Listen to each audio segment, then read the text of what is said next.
Salut tout le monde, j'espère que vous allez bien et bienvenue dans cette nouvelle vidéo. Donc aujourd'hui, je vais vous expliquer ma stratégie de trading et mon processus d'analyse de A à Z. Donc vous allez voir que la façon dont j'aborde les marchés est un petit peu plus avancée des fois que ce qu'on voit sur Internet. Souvent, si on regarde des vidéos un peu dans ce style, on va voir des gens qui vont vous dire, donc on fait des lignes sur un graphique, on fait des supports résistances et ainsi de suite, puis on prend ses trades de cette façon-là. La réalité, c'est que si on veut vraiment être rentable sur les marchés et atteindre un niveau de professionnel, eh bien, il faut pousser son analyse un petit peu plus loin. Le trading, c'est pas juste une question de faire des lignes sur un graphique et ça y est, on est millionnaire. Donc, ça demande un petit peu plus de connaissances. Et donc, c'est ce que vous allez voir aujourd'hui. Donc, je vais vraiment vous présenter en détail le processus et tout le squelette de qu'est-ce que je vais regarder pour que vous compreniez exactement comment je fais de passer tout simplement d'une idée à avoir un trade par la suite. Donc, pour ceux qui ne me connaissent pas, mon nom est Anthony Bouchard. Ça fait déjà presque 10 ans aujourd'hui que je fais du trading, donc 6 ans à temps plein. Ça a toujours été ma priorité. C'est ce que je sais faire de mieux. Et donc, vous allez voir littéralement, eh bien, de A à Z, qu'est-ce que je fais sur les marchés pour générer des idées de trade. Ça va vous apporter, guys, énormément de valeur. Donc, si vous êtes excité pour la vidéo d'aujourd'hui, mettez-y un like, j'apprécierais beaucoup. Et comme d'habitude, assurez-vous d'être abonné à la chaîne si ce n'est pas déjà fait. Et sans plus tarder, rentrons dans le vif du sujet. Donc, la première étape du processus va être de regarder l'analyse fondamentale, c'est-à-dire tout ce qui va toucher aux données économiques, les politiques monétaires, la géopolitique et ainsi de suite. Donc, on va vraiment faire une analyse de qu'est-ce qui se passe dans le monde, qu'est-ce qui se passe dans l'économie. Et l'objectif ici, c'est de voir quelle direction est la plus probable pour le marché. C'est-à-dire, est-ce que basé sur les données économiques et qu'est-ce qu'on voit dans le monde présentement, est-ce qu'on a plus de chances de monter ou de baisser? Donc ça va être le premier filtre que je vais appliquer au marché. Et donc, une fois que je vais avoir fait cette analyse, eh bien, je vais déjà, en fait, avoir la direction. Donc, est-ce que je suis plus intéressé à acheter ou à vendre le marché? Des fois, la conclusion, ça va aussi être de ne pas trader, tout simplement. Donc, si je fais mon analyse fondamentale puis que j'ai pas vraiment l'impression que je suis capable d'optimiser les probabilités, eh bien, je vais tout simplement vouloir prendre aucun trade. Mais si j'ai vraiment quelque chose de très clair et de concret devant moi, ce que je me dis, OK, il y a probablement beaucoup plus de chances qu'on monte et non qu'on baisse, eh bien, c'est là que je vais vraiment avoir le début d'une idée de trade. Soit dit en passant aussi, l'analyse fondamentale, c'est ce qui prend vraiment, je dirais, 80% de mon temps lorsque je me concentre sur mon trading. C'est-à-dire qu'il y a beaucoup de gens qui pensent que le trading, c'est on se lève le matin, on ouvre ses écrans puis on prend plein de transactions.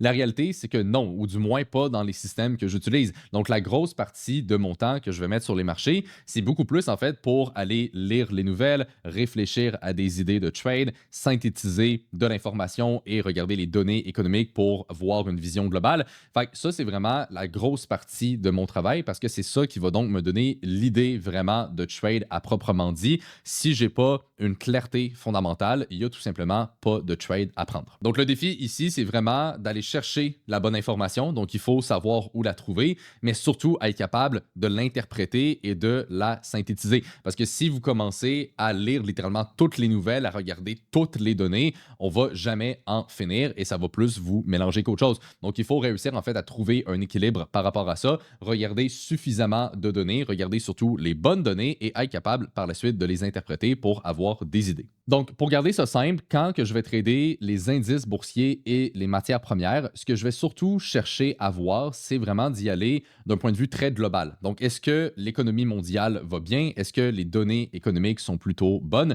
Quand on parle de données économiques, on va surtout regarder les données de l'emploi et les données de l'inflation. C'est les deux types de données les plus importantes parce que c'est aussi ça que les banques centrales vont observer pour déterminer leur politique monétaire. Donc, on va surtout se concentrer là-dessus et on va regarder également qu'est-ce qui se passe au niveau du worldview. Le worldview, c'est tout simplement la vision mondiale qu'on a. Donc, souvent, de regarder, par exemple, la géopolitique. Est-ce qu'il y a des enjeux majeurs qui sont en train de se jouer présentement ou est-ce que, par exemple, il y a un certain risque au niveau d'une économie ou d'un événement, par exemple, qui a pu arriver dans le monde. Donc ça, c'est un peu les deux angles d'approche. Et lorsqu'on va combiner ces deux choses-là, eh bien, c'est là que je vais avoir ma vision sur les indices boursiers et les matières premières. Évidemment, je vais aussi regarder d'autres éléments. Un des points qui peut être intéressant, c'est ce qu'on appelle la saisonnalité. C'est-à-dire que surtout pour les matières premières, eh bien, il y a certaines périodes dans l'année où on a plus de chances de voir le prix monter que de baisser pour des raisons, par exemple, météorologiques. Donc, si on trade, on va dire les grains, donc le maïs, le blé, le soya, c'est des marchés que je vais trader personnellement, eh bien, les conditions environnementale, c'est quelque chose qui est extrêmement important et qui va venir influencer le marché. Donc, des fois, il y a des points, on va dire, un peu plus précis comme ça que je vais regarder, mais sinon, en général, quand on trade les indices boursiers et les matières premières, on veut vraiment rester simple et rester le plus global possible parce qu'au final, eh bien, c'est ça qui va donner la direction de fond au marché. Le processus est un peu différent quand on va trader les devises, donc quand on trade une monnaie contre une autre, parce que là, ce qu'on va chercher à observer, c'est ce qu'on appelle une divergence de politique monétaire. Donc, les politiques monétaires, c'est tout simplement les mesures que les banques centrales de chaque pays vont adopter pour déterminer principalement des taux d'intérêt. Évidemment, il y a d'autres mesures aussi, comme le quantitative easing ou le quantitative tightening qui peuvent être utilisées. Donc, ça, c'est des mesures un peu plus avancées, mais souvent, on va regarder principalement les taux d'intérêt. Et donc, le but, en fait, c'est que quand on trade une paire de devises, donc par exemple le dollar américain contre le dollar canadien, eh bien, l'objectif, en fait, c'est de trouver la paire de devises avec la plus grande divergence de politique monétaire. Et souvent, on va également observer les données économiques parce que c'est avec les données, donc toujours de l'emploi et de l'inflation, où ce qu'on va être capable de prévoir en quelque sorte la politique monétaire d'une certaine banque centrale. On sait par exemple, on a d'un côté une devise avec des données fortes et des taux d'intérêt élevés versus de l'autre côté où ce qu'on a des données faibles avec des taux d'intérêt en baisse, eh bien c'est là qu'on a la plus grande divergence de politique monétaire possible. Et donc le but, ça va être de transiger une devise qui est forte avec une devise qui est faible parce que c'est ça qui va créer le plus grand écart de prix. C'est sûr que si on trade deux devises qui ont des données économiques similaires et des politiques monétaires similaires aussi, eh bien ça fait tout simplement aucun sens parce que ça va créer un marché qui fait du surplace. Donc le but, c'est que quand on trade le marché du Forex, on veut une devise forte avec une devise faible au niveau de leur politique monétaire. C'est ça qui va créer la plus grande divergence et donc le plus grand mouvement possible. Donc bref, comme j'ai dit, ça c'est le premier filtre que j'utilise dans mon trading et encore une fois, je le répète, mais le trading, c'est pas de juste tracer des lignes sur un graphique. Oui, l'analyse technique est importante et on y vient, mais la réalité, c'est que le fondamental, c'est ce qui fait souvent la plus grande différence entre la majorité des traders et les professionnels. OK? Pour moi-même avoir été en institution et sur des vrais trading floors, par exemple celui de RBC à Montréal ou à la Caisse de dépôt et placement du Québec, je vous le confirme que littéralement tout le monde analyse le fondamental. C'est le point le plus important. C'est ça qui va donner la direction au marché. Il faut bien comprendre que des fonds d'investissement ou des gens qui ont vraiment beaucoup de capitaux, ils vont pas faire des transactions juste à cause de l'analyse technique. Ça fait juste aucun sens. Le fondamental, c'est la partie la plus importante et donc c'est le premier filtre qu'on va utiliser pour déterminer la direction du marché. La deuxième étape du processus d'analyse va être de regarder le technique, c'est-à-dire d'analyser le graphique et d'essayer de trouver, par exemple, des niveaux importants, des tendances et ainsi de suite. L'objectif de l'analyse technique, c'est de donner le timing, c'est-à-dire quand est-ce qu'on va rentrer dans la position. Et c'est là que le fondamental et le technique viennent ensemble, c'est-à-dire que le fondamental nous donne la direction, est-ce qu'on veut acheter, vendre ou ne rien faire, et le technique va nous dire quand est-ce qu'on va se positionner par rapport à son idée fondamentale. Et c'est pour ça que les deux fonctionnent ensemble. On ne pourrait pas juste utiliser le fondamental parce que là, on n'aurait aucun aspect de timing et on n'aurait aucune structure de trade, mais on pourrait pas non plus seulement utiliser le technique parce qu'on n'a aucune compréhension des marchés et on n'a aucune direction de fond. Donc, comment savoir est-ce qu'on veut acheter ou vendre le marché? Eh bien, avec le technique, on ne peut pas avoir cette réponse-là. Donc, c'est pour ça qu'en utilisant les deux en même temps, c'est là qu'on va venir optimiser le plus possible les probabilités. Puis juste pour être sûr que c'est clair, tu sais, là, il y en a qui vont dire ah ouais, mais Anthony, je connais du monde qui réussit juste avec l'analyse technique. Je dis pas que le technique c'est mauvais puis que c'est littéralement impossible de réussir juste avec ça, mais ici c'est une question d'optimiser. Okay? Donc, si on veut optimiser son processus d'analyse, eh bien, le fondamental plus le technique, c'est là qu'on a le plus de probabilités et concrètement, c'est aussi simple que ça. Donc, au niveau de l'analyse technique, si on fait un petit exemple juste pour vous illustrer qu'est-ce que je regarde principalement sur les marchés, eh bien, la façon que je vais exécuter mon trade, il y a vraiment deux possibilités. Donc, la première possibilité, c'est de trader tout simplement un rebond technique. Donc, par exemple, si on a déjà une tendance qui est bien établie sur le marché et supposons qu'on arrive sur un niveau technique qui est important. Donc, ici, on peut voir qu'on aurait une trendline haussière. On pourrait regarder le niveau juste ici, qui était anciennement une résistance et qui devient un support. Il y a plein d'autres choses qu'on pourrait regarder aussi. Là. Le but ici, c'est juste de vous expliquer le concept. Bon, ben là, si on a déjà une tendance qui est bien établie et qu'en plus, on a déjà une idée fondamentale qui est plutôt claire, eh bien, je vais pouvoir me positionner sur le niveau technique directement parce que, encore une fois, si on a le fondamental, eh bien, on a déjà plus de probabilité de monter. Et donc, par définition, ce niveau-là a plus de probabilité d'être respecté et de repartir à la hausse et non de baisser. Donc ça, c'est la première possibilité. Ou sinon, la deuxième possibilité que je vais souvent trader également, C'est si, par exemple, on a une correction qui est un petit peu plus définie, mettons qu'on a quelque chose qui ressemble à ça, et que là, je suis donc toujours, mettons, haussier avec mon idée fondamentale, eh bien, de regarder pour un breakout, donc c'est-à-dire une cassure d'un niveau important, ça peut souvent donner une idée de trade qui est intéressante. Donc, on peut se positionner, par exemple, au moment du breakout avec un risque calculé en dessous du niveau et un objectif un petit peu plus loin. OK? Donc, ça, pour garder ça simple, c'est vraiment les deux façons que je vais me positionner sur les marchés, donc soit sur le niveau technique directement ou sur le breakout. Évidemment, comme je dis, il y a un peu plus d'éléments que ça que je vais considérer. Donc, je vais surtout regarder trendline, support résistance, Fibonacci. J'ai quelques indicateurs aussi que j'utilise et des confirmations de price action. Donc, bref, le but, ça va être de vraiment combiner tout ça et encore une fois, d'optimiser les probabilités. Mais pour garder ça simple au niveau du technique, eh bien, ça fait pas mal le tour. Puis, comme on peut voir, eh bien, c'est rien de si difficile ou de bien compliqué ou quoi que ce soit parce que la réalité, c'est que l'analyse technique, ça n'a pas besoin d'être justement compliqué. C'est-à-dire que quand on a déjà une bonne idée et qu'on a un niveau technique avec plusieurs outils dedans, eh bien, on les a déjà, les probabilités. Fait qu'on n'a pas besoin de trouver la technique miracle d'analyse technique qui nous fait tout le temps gagner. Souvent, il y a beaucoup de débutants en trading qui tombent un peu dans ce pattern-là d'essayer de trouver la stratégie ultime d'analyse technique. La réalité, OK, c'est que c'est tout le temps la même chose. Ça revient tout le temps au même concept de base. Donc, le plus important, c'est de garder cette partie-là relativement simple, mais de bien comprendre le fondamental et surtout d'être capable de les mettre en relation. Et le dernier point que je vais aller chercher avec l'analyse technique, c'est que parfois, ça va me permettre aussi de ne pas prendre de trade. Donc, si, mettons, j'ai une idée fondamentale qui, elle, est plutôt claire, mais que quand je m'en vais sur le graphique, j'ai rien de vraiment concret, j'ai pas de beau niveau technique, pas de breakout, mettons qu'on est juste dans un range puis que le marché fait du surplace, eh bien ça en soi, ça va peut-être me permettre de ne justement pas prendre de trade et de m'exposer à une idée qui fait du sens, oui, mais qui a peut-être pas de façon de vraiment la structurer. Donc, c'est pour ça que je disais tantôt que les deux, au final, sont tout autant importants. Il n'y a pas forcément un des deux qui est plus important qu'un autre. Le fondamental vient tout le temps avant, mais c'est pas parce qu'il vient avant qu'il est forcément plus important. Les deux sont nécessaires si on veut avoir quelque chose de concret. La troisième étape du processus, maintenant que j'ai mon idée fondamentale et trouvé mon niveau technique sur lequel je veux l'exécuter, je vais devoir en fait venir valider si l'opportunité respecte les critères de mon système. OK? Et ce que je veux dire ici, c'est que par exemple, si j'ai une idée fondamentale, je pense que le marché va monter et j'ai trouvé un niveau technique qui est super intéressant pour rentrer sur le marché. Bon, ça c'est bien beau, mais après ça, ça ne va pas s'arrêter là. Je vais devoir regarder est-ce que le setup que j'ai devant moi, est-ce que ça fait vraiment du sens que je prenne ce trade-là basé sur les règles de mon système? Donc, pour vous donner un exemple, supposons que j'ai donc ces deux composantes-là, mais que quand je regarde le risk-reward, eh bien, c'est pas vraiment intéressant. Donc, le risk-reward, c'est le ratio qu'on va regarder entre ce qu'on doit risquer sur le trade et ce qu'on peut potentiellement gagner. Donc, on va observer la différence entre ces deux points-là et on veut toujours avoir un risk-reward qui est au moins de 2 pour 1. C'est-à-dire que si on risque, par exemple, 1000 dollars sur un trade, eh bien, on veut gagner 2000 dollars et plus. OK?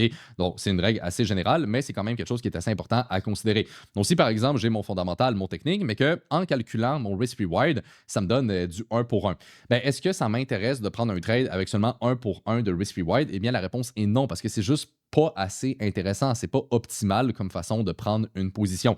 Donc, des fois, je vais avoir une bonne idée fondamentale, un niveau technique qui est vraiment intéressant, mais il manque certains critères que j'ai besoin d'avoir dans mon système et donc ça fait que je vais prendre tout simplement aucun trade dans cette situation-là. Et l'un des points, personnellement, qui m'a beaucoup aidé à réussir sur les marchés, c'est d'être extrêmement sélectif dans tout ce que je fais. OK? Le problème, c'est qu'il y a beaucoup de traders qui vont tout le temps un peu se précipiter sur des opportunités qui, au final, sont juste pas tant intéressantes que ça. Donc, le plus important, c'est d'être sélectif sur les opportunités et que littéralement tous les astres soient alignés. Et c'est quand on a ça qu'on a vraiment des très bonnes probabilités et donc on vient optimiser ses résultats. La quatrième étape du processus, maintenant que j'ai, par exemple, une bonne idée, j'ai mon niveau technique, j'ai quelque chose qui fait du sens par rapport à mon système, je vais tout le temps essayer de réfléchir aux autres acteurs du marché. Parce qu'en réalité, les marchés financiers, c'est tout simplement la rencontre des acheteurs et des vendeurs. Et chaque personne a son opinion et sa vision des choses. Donc, ce que je vais faire, c'est qu'avant de prendre mon trade, je vais tout le temps essayer de me mettre dans l'autre côté au niveau de mon raisonnement. C'est-à-dire que, mettons, si je suis haussier sur le marché et que je regarde pour acheter, je vais essayer de me poser la question, eh bien, qu'est-ce que les vendeurs, eux, verraient comme raison de vendre le marché, justement. Et donc ça, ce que ça va faire, c'est que ça va me permettre d'avoir une vision qui est un petit peu plus nuancée, puis de vraiment voir les deux côtés pour voir, est-ce que mon idée fait vraiment du sens? Est-ce que c'est vraiment ce qui, logiquement, me donnerait plus de chances de gagner? Ou est-ce que l'autre côté, finalement, sais, il y a quand même des bonnes raisons à ce que ça pourrait se concrétiser. Puis ça, des fois, ça va m'aider à juste venir nuancer un peu plus mon trade ou peut-être, par exemple, à être un peu prudent. Si, mettons, j'ai une belle opportunité où ce que tout fait du sens, mais je trouve que l'autre côté aussi, il y a quand même des raisons plausibles pour que le marché, mettons, continue de baisser. Ben, je vais peut-être vouloir limiter mon risque ou je vais peut-être vouloir gérer mon trade un peu différemment que si je pense qu'il y a beaucoup plus de chances que le marché vraiment remonte après avoir touché, mettons, un beau niveau technique. OK? Donc, au final, c'est de juste, en fait, avoir une vision qui est un peu plus nuancée puis d'avoir, en fait, l'humilité de regarder de l'autre côté. Parce que souvent, une des erreurs que je vois en trading, c'est qu'il y a beaucoup de gens qui vont juste avoir une idée puis qui vont s'arrêter là. Ils vont se dire, OK, je pense que le marché va monter puis leur raisonnement finit là. Mais le problème, c'est que si vous arrêtez votre raisonnement à ce niveau-là, ben peut-être que vous manquez de l'information, peut-être que vous manquez du contexte sur qu'est-ce qui se passe vraiment. Et ça, des fois, ça m'a même permis de ne pas prendre des positions parce que je trouvais qu'au final, après avoir eu ce raisonnement-là, ben, finalement, il n'y avait pas grand-chose de si concret, puis il n'y avait pas vraiment un côté qui avait tant plus de probabilités que ça. Et ça, soit dit en passant, c'est ce qu'on appelle le biais de confirmation.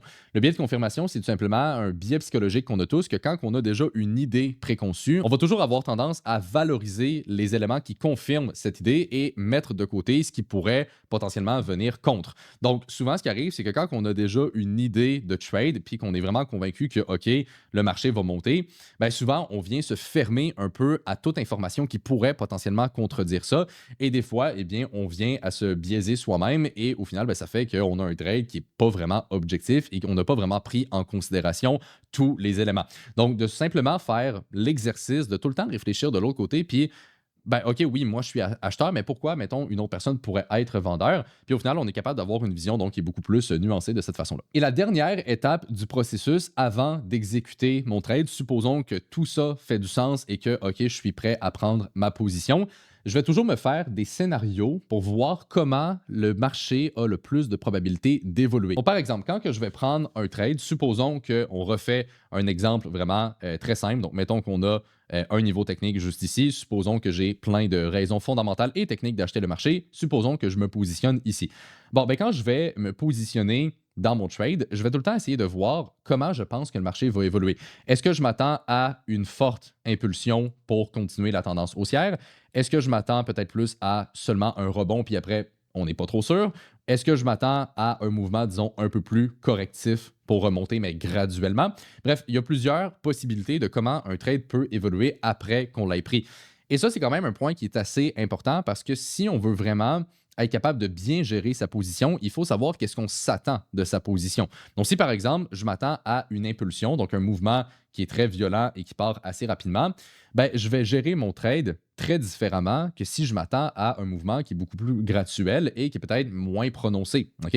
Donc, si j'ai une impulsion, par exemple, où ce que je pense que le marché a vraiment beaucoup de momentum et de jus pour que ça monte, eh bien, je vais probablement vouloir gérer mon trade plus agressivement. Donc, par exemple, je vais vouloir déplacer mon stop loss un peu plus rapidement jusqu'à temps d'avoir une confirmation où ce que le marché se retourne et donc à ce moment-là, je vais sortir du trade.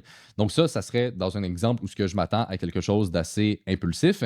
Mais si par exemple, je m'attends de peut-être un peu de up and down puis un mouvement qui, oui, pourrait remonter, mais rien de si puissant, eh bien, dans un exemple comme ça, je vais probablement vouloir laisser un peu plus de latitude au marché à développer parce que si je commence à déplacer mon stop loss trop rapidement puis à être trop agressif dans ma gestion, ben peut-être que je vais justement limiter mon trade parce que je ne vais pas y laisser assez d'espace pour évoluer. Bref, ça, c'est juste quelques exemples pour vous illustrer un peu le processus ici de raisonnement. Mais donc, à chaque fois qu'on prend un trade, on veut tout le temps prendre le temps de se faire des scénarios de comment on pense que ça va évoluer et surtout comment on va gérer son trade ainsi. Parce que si vous n'avez pas ça, eh bien, vous allez souvent être surpris par le marché. Mettons que vous faites juste prendre votre trade puis que vous ne réfléchissez pas vraiment à ce point-là, ben, si le marché explose, vous allez peut-être être surpris de ça, vous allez peut-être devenir émotionnel et vous n'allez pas être capable de gérer votre position.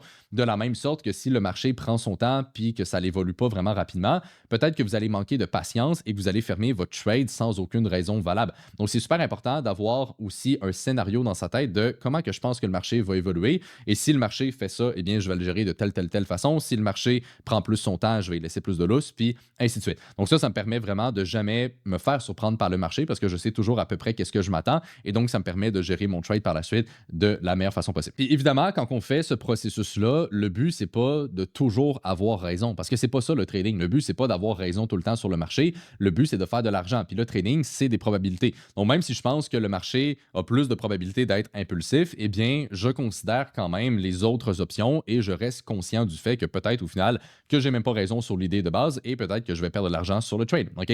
C'est quelque chose qui est tout à fait normal. Le but du trading, c'est d'optimiser les probabilités. Mais même si on optimise les probabilités et que, par exemple, on gagne 70% de nos trades, ce qui est déjà excellent, eh bien, dans ce scénario-là, il y a quand même 30% des trades qu'on va perdre. Et quand on perd ces trades-là, est-ce que c'est des mauvais trades? La réponse est non.